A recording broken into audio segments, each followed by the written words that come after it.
Looks like we are live, ladies and gentlemen. Good morning. It is Wednesday, December the 10th. I had to take a look over at Flip, even though I just flipped it over. Sometimes, though, we get a little sideways. Good morning, everybody. Welcome to the podcast.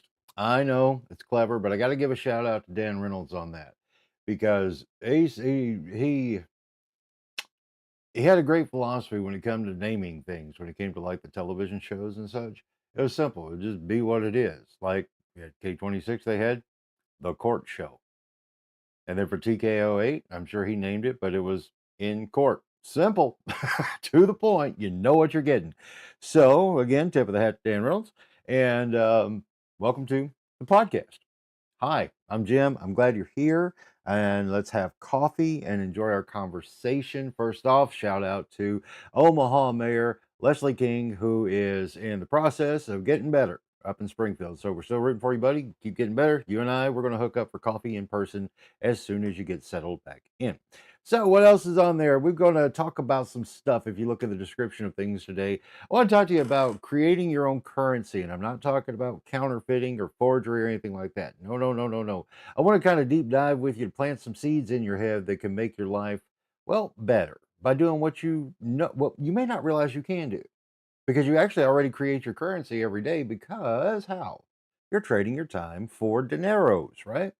And we'll go into that here in a minute. But before we go any further, I am so super tickled and thrilled to give you an update when it comes to the golf cart auction happening over on the We Love Harrison page, to where you get this, like, you've got the opportunity to win, to bid and win this vintage. Let me get over here to it.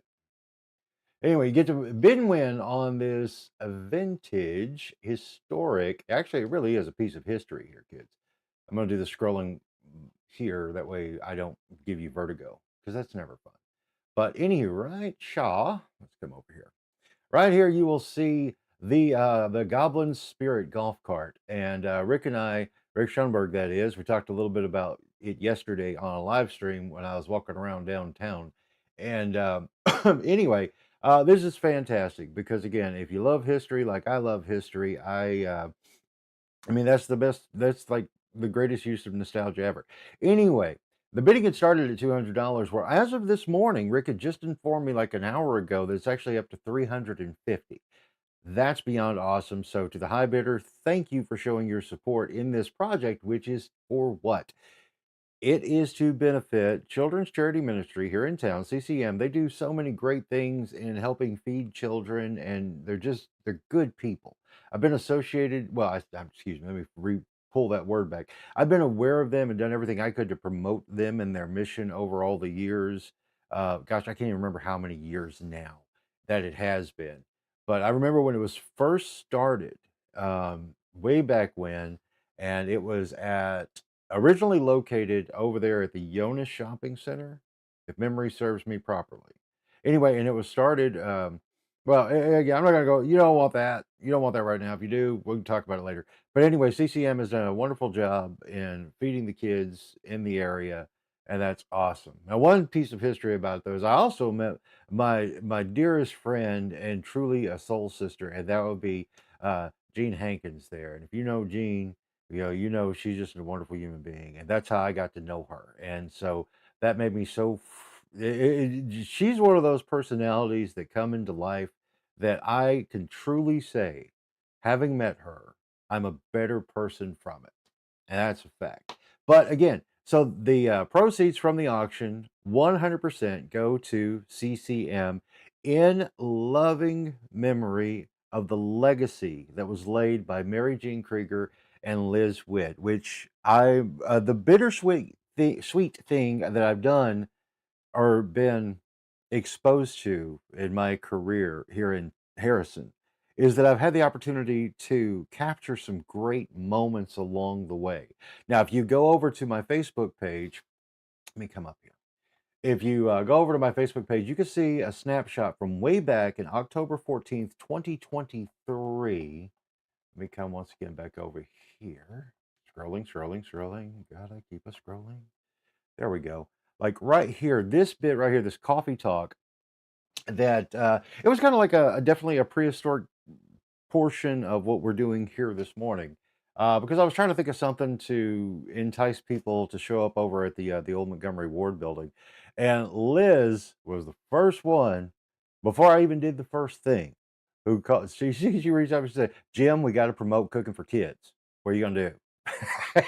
I'm like, okay, well, let's do because I actually that's the thing. I had an idea that I wanted to do that, but I hadn't really thought of anything. And so Liz just said, "Oh, you're doing something in that Liz way." And so again, those two ladies right there with Mary Jean. All right, there's Rick. But when again remembering and reflecting back on that, again, it's bittersweet, man. Uh, we all miss him terribly, and we've got so many great memories. And I have been blessed and fortunate in the career path that is been my life to capture so many of these things. Not nearly enough, not nearly enough, but I'm glad that they're there. I truly am. I am so very glad that I have those in the archives. And it's one of those things that gets so frustrating when I look back over all these 17 years of stuff where I've lost a lot because of hard drive crashes and things like that. And that sucks because there's some stuff that I do wish I could pull back up, but what are you gonna do? But when I can remember and come across that, that's awesome. So shout out to Apple iCloud for the storage space, right? I'm paying for it, but at the same time, I'm glad it's still there and I could bring these things up. And so yeah, I'm really happy with that. So once again, remember that the bidding is going all the way through Friday the 12th, and share it. Like I say, if nothing else, that's the one thing that everyone can do is you can share the link from the We Love Harrison page. And I've got that linked into a lot of different stuff. So you go to the actual one, or you can reach out to Rick directly, get a hold of him over at Backstreet Trader. He's pretty easy to get a hold of, believe it or not. He's a man about town, but you can track him down. But again, you want to go to the We Love Harrison page. Let me scroll back down. Man, I put a lot of stuff up here recently. But here it is. So anyway, but you want to go there to the We Love Harrison page, right? To make a note of your auction bid. Again, sitting at 350 right now, which is awesome. And I thank you all for participating and sharing the message. And then also, like Rick said yesterday, it's not just about this cart, okay? You could do 10 is enough, as Rick put it, is like drop a tenner over there at CCM to help them in their cause of feeding the local kids. And you just they're good people doing a great thing, and I will always do my best to help in spreading the word to support their mission. Because again, it's like I remember when it started all those years ago. Oh gosh, I can't even remember what year it was, but it was something I knew that was very special. I just knew, because all the folks who were involved initially, who most of them still are, um, just doing great things. Great things. So anyway, spread the word. Let's get that thing way up there to help the kids and also to keep locking in the legacy of Mary Jane Krieger and Liz Witz, and dear friends of mine that I do miss, that they kept me motivated more than you'll ever truly know. Because there are plenty of times I was just like, ah, hell no, I'm done. And there would be like, no, you're not, you gotta do this. And so I did. And it was great and it was fun. And so, anywho, there's all of that. Okay, so what else we got going on here? Friendly reminder, if you're not aware, the circus is coming back to town starting tonight. And we had the opportunity last year to check them out for their debut night. And I do not want to stray. I always had a problem pronouncing the name properly. So I'm not. The circus is here. You can go to Explore Harrison to get the details. Because I don't want to trace. They're great people. And it's so fun, entertaining show that harkens back again to like a time of like the traveling tent circuses, and it's great. And this year, again, it's I bumped into Matt Bell when I was talking to Rick yesterday, and a great reminder is now last year it was muddy and everything was still like in that construction phase over there at Creekside, so it was muddy, it was messy, still a great show, but it was or what it was. But this time it's not muddy or messy. But now if it's messy, pick it up, okay? Make it clean. You can do it. Also note it is going to be a windy day, so hold on to your hat if you're out and about because we're looking at like 10 to 12-mile-an-hour winds and then 30-mile-per-hour gusts. So be sure if you're taking your Chihuahua outside, keep him tied down. You don't want to lose that little fella, or maybe you do. I don't know. So, anywho, here we are. It is now, once again, as I said, Wednesday, the 10th of December, 9 minutes into the 8 o'clock hour, 49 degrees out there, and we've got some sun mixed in with a few clouds floating around. But it's going to be a nice day. It really is. But always remember, and I shout out as much as I don't goof up and forget, to keep an eye on what's happening with the weather, which it may be a little boring now outside of this wind. Check out my buddy Brandon Ruley's Storm Track 360 because Storm Track 360 is there when you need them most. So there you go. Oh, so now what are we doing? First off, it's coffee. Ah.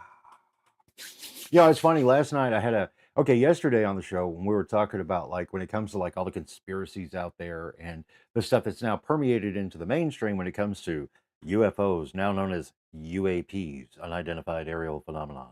That is so boring. UFO was more fun. UAP. Yep. Yep. It's lame. UFO was more fun. Branding matters.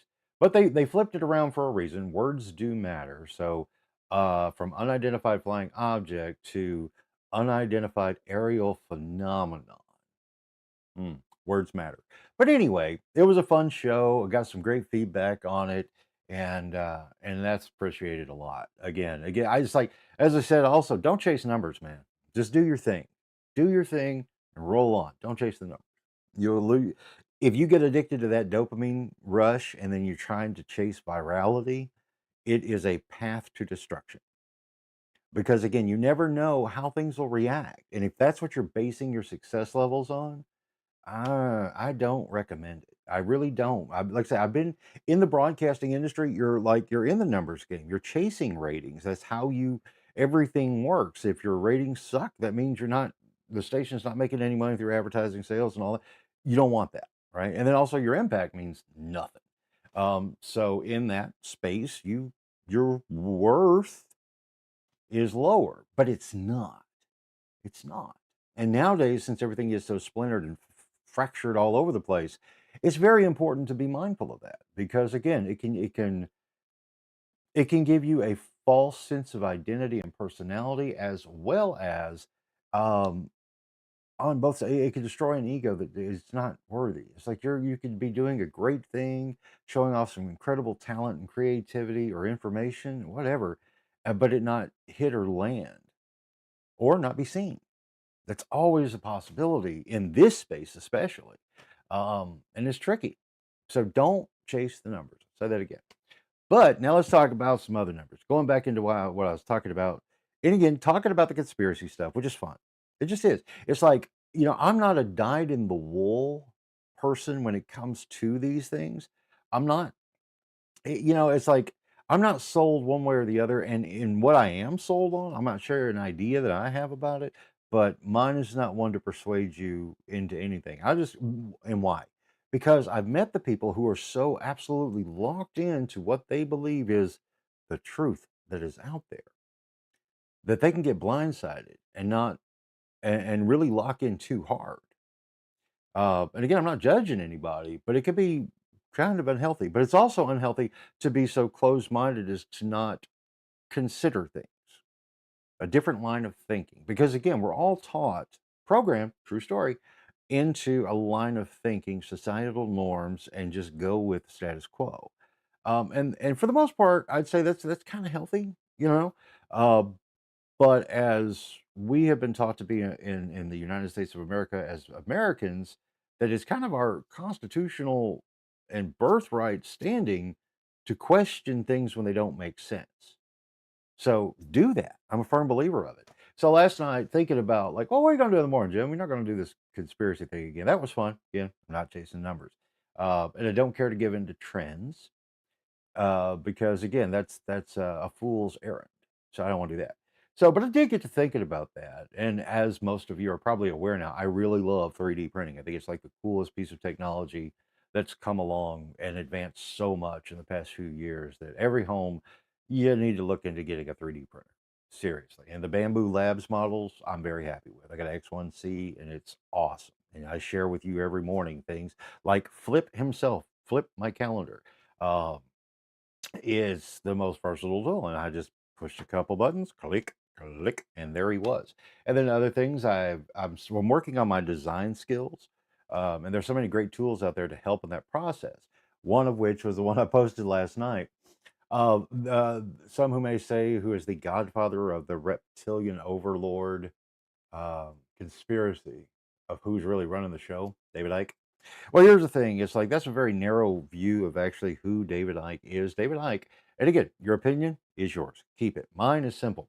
David Icke, and I became aware of David Icke back in '98 when he released The Biggest Secret, because a buddy of mine was hook, line, and sinker on up until that point where David Icke's message was. And so I was aware of it since then. And it's funny because, kind of keeping up along the way and the things that Ike was saying, he's not been 100% right. However, there's a good portion of what he said, I would say, the term has been a futurist, he's nailed it. He's nailed it. Even just recently, like in the last day or so, where we're looking at 6G being implemented.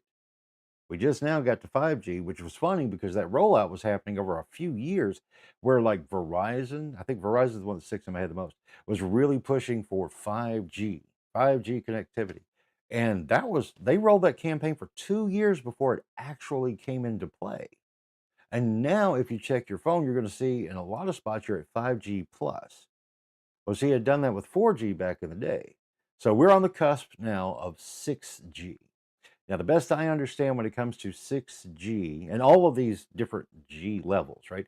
They all serve, it's sort of like when it comes to like radio or television frequencies, you have like channels 2 and 4 and 7 and 11 and 16 and 38, so on, right? You got different frequencies inside of the VHF band. Same thing with radio. You got the FM band, the AM band. So there are different levels. But now the cellular networks are working on the same principle, but the technology is definitely different, more powerful type thing. So, like, when it comes to like 4G, made the smartphone possible. 5G definitely connected all of that, even more so, right? It really enhanced the speed of connecting to the internet in that manner, right? Now, 6G, and this is where it's getting a little spooky, but work with me. I'll try to keep you updated as best I can. Do not completely take everything I've got because I may paraphrase a little wrong or something. But in a nutshell, what 6G is going to allow for is the connectivity of artificial intelligence connecting within itself. Yeah, that sounds scary. And maybe it is. I don't know for sure yet, but I do know that sounds scary as hell. And then also, the president has apparently or is going to this week sign an executive order where it's going to federalize AI regulations across the board versus individual states making their own regulations. Pros and cons of that argument. The pros, it's a formalized system. Yeah, it's just everybody's got the same rules to follow. It's just like the FCC with radio and television and traditional broadcast waves. Okay, I can see the benefit there because again, if you're not having to adjust for a different place and state, well, think about like liquor sales on Sunday. If you're in Arkansas for the longest time, you couldn't buy beer and booze on Sunday, and some counties may still be dry like that. I don't know for sure, but you could go to Oklahoma, and like the first time I went to Oklahoma back in '96, their liquor laws are the craziest things I'd ever seen. Because in Oklahoma, like to I was in a dry county. Okay. Dry county in Arkansas meant to me you couldn't buy beer or booze in a dry county. Well, in Oklahoma at the time, a dry county meant you couldn't buy cold beer at a liquor store, and then you couldn't buy liquor at the convenience store, but you could get your cold beer. And that was a dry county in Oklahoma. And that was weird.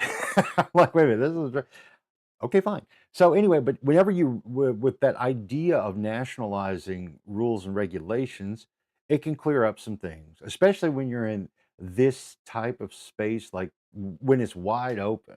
It's like free range, if you will, as far as where these signals are going.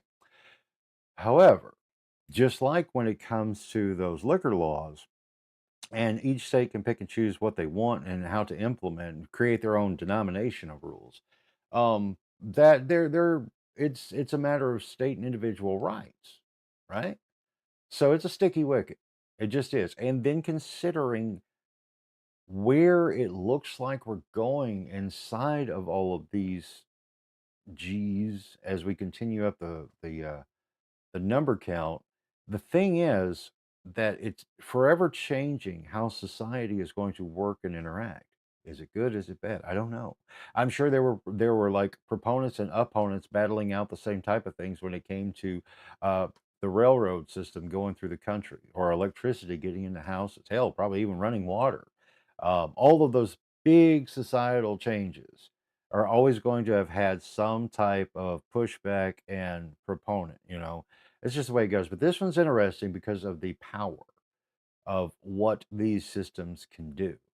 And again, I'm not saying they're better than us. No, no, no, no. Artificial intelligence and all these things will never, ever, ever, ever be more powerful than the human mind and its capabilities, because we have the ability to imagine and create. They do not. They can offer up a lot of very reasonable facsimiles, but they don't really create. They can mimic, but they can't create. And at some point, they will mimic very, very well in appearing to create. But at this time, they can't. And it's very advanced right now.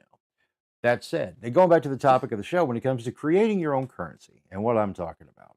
So last night I had a funny idea hit my head. I had seen that again, and this is not a paid thing at all, from Bamboo Labs and their Maker World platform where you can download models and design stuff and all that. This is not anything like that, but I do encourage it because hell, it works great. I like it a lot. Um, but I had an idea. David Icke has a new book coming out, or it's out now. Um, uh, I'm sorry, David, I forgot the name. Is it Road to or Roadmap to? I don't know. Anyway, go look it up.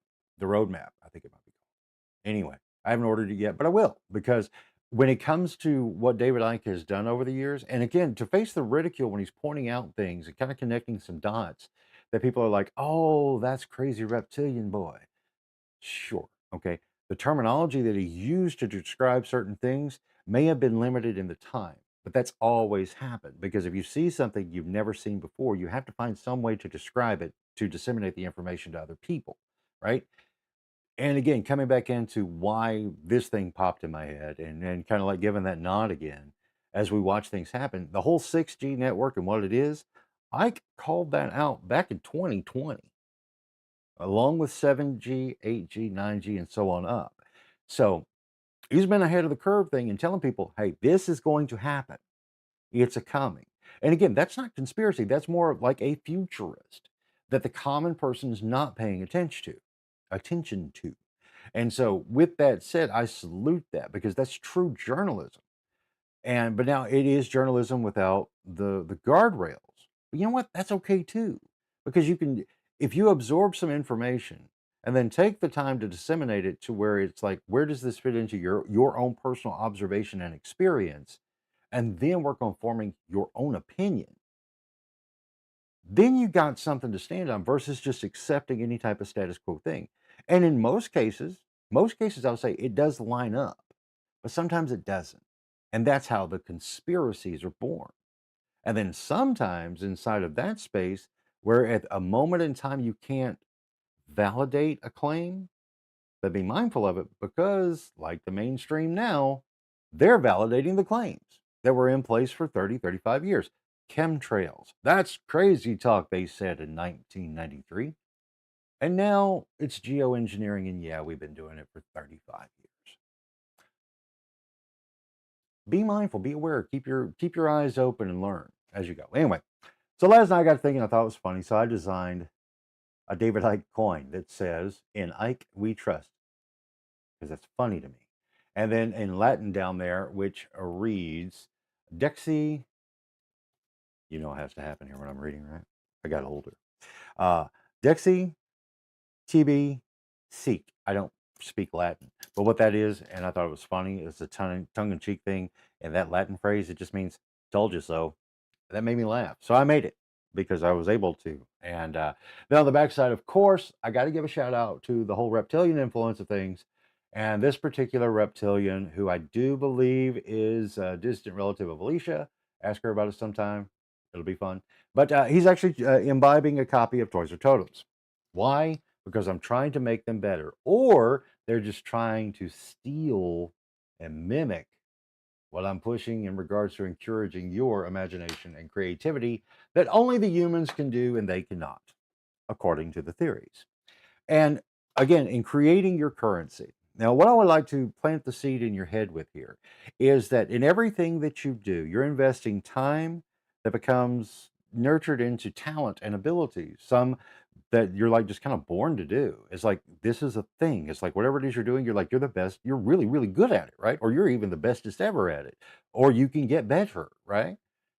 And we all have that. Every single human on the planet has that capability. Now, if they're allowed the opportunity to, identify, nurture, apply, and thrive from it, whole different ballgame. But it's there. And when it comes to the book, that's kind of what I put in there is the messaging. I want you to understand you can do this. And there are things around you that are kind of reflecting that already if you look a little closer. Okay. So, but now creating your currency in what you already trade time for in regards to money, we all have to do. Now, I'm not talking about, let me clarify this real fast. I'm not talking about crypto. Personally, my opinion, okay, and I know Greg James said be careful of that, and he's right.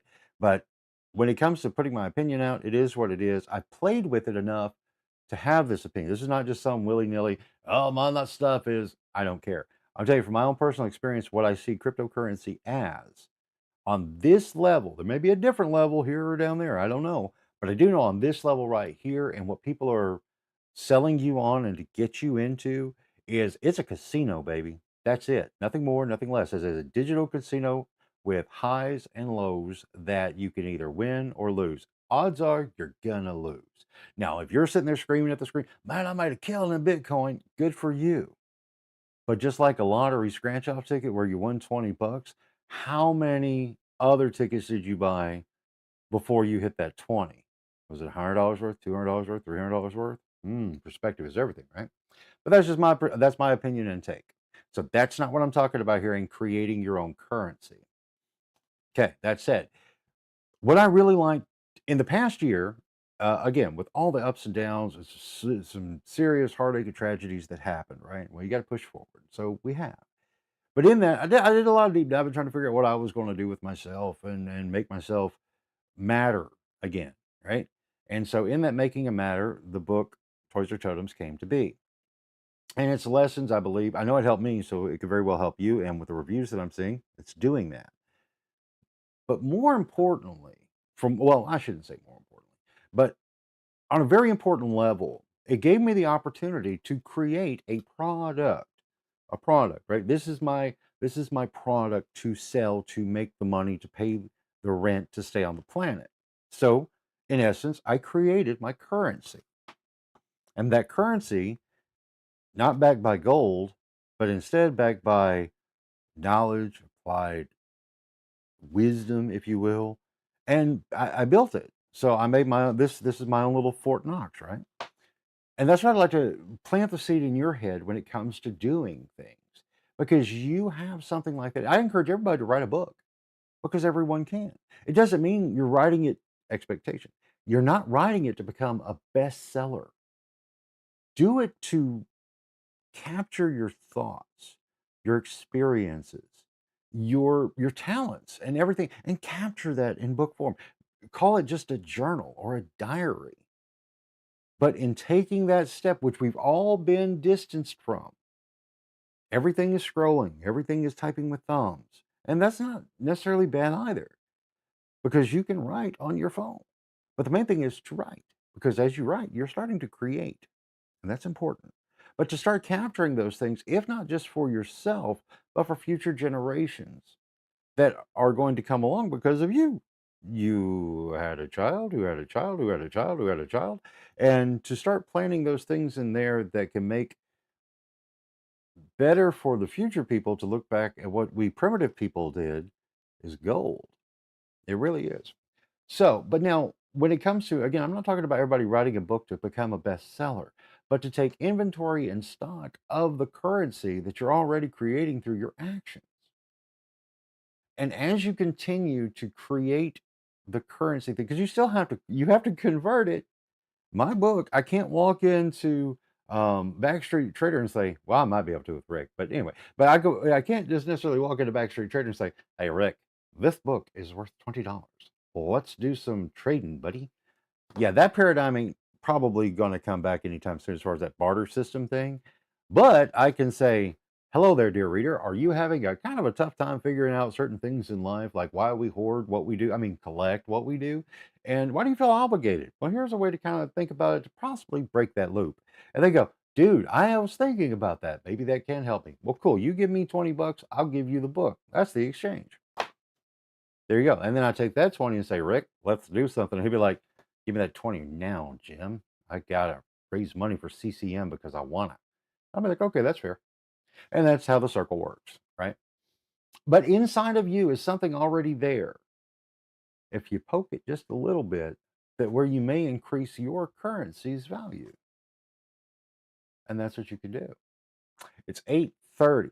I'm kind of in a little bit of a rush this morning, but not without backing up what I'm talking about by something in the book. In that, I'm going to turn to chapter 11. Join me, children, if you have either the physical or the digital copy, available now at Amazon.com. Now, here in chapter 11, I tackle this is where we've kind of moved past, like in part two of the book, where we're looking at the shadow, the darker side of why we do what we do. And now we're going to go into chapter three, go ahead to part three, where we're reclaiming that part of ourselves and really using that energy. And chapter 11 is I choose my totems now. Now, here's where the power shifts. You've honored the past, you've looked at the shelf with new eyes, you've seen how the spark was planted and how the story unfolded. Now comes the part where you get to choose. Not by default, not because of marketing, not because everybody else is into it, but because it speaks to you here now and who you are today. The chapter is about conscious collecting. And in turn, in conscious collecting, what you're doing there is, again, you're owning your perspective, observations, and energy, right? And in doing so, when you break free of those traps, and that's what this is about, and choosing your totems, it's also choosing your time management and also your investment into yourself, which is your currency. Food for thought. Check out the book. It'll do you good. Tell your friends. Ask somebody who's read it. Is that true? Can be if you do it. But I need to scoot off this morning. I got things I got to go do, and I'm looking forward to doing them because, again, it's fun like that. But anyway, guys, have a great day. Enjoy the coffee. It's, again, 32 minutes into the 8 o'clock hour, 50 degrees out there, a little windy. Hold on to your hat. Join me tomorrow morning as we once again play and have fun and think about things such as reptilian overlords running the show. Because maybe they are. He was right about other stuff. I don't know. But we may find out soon.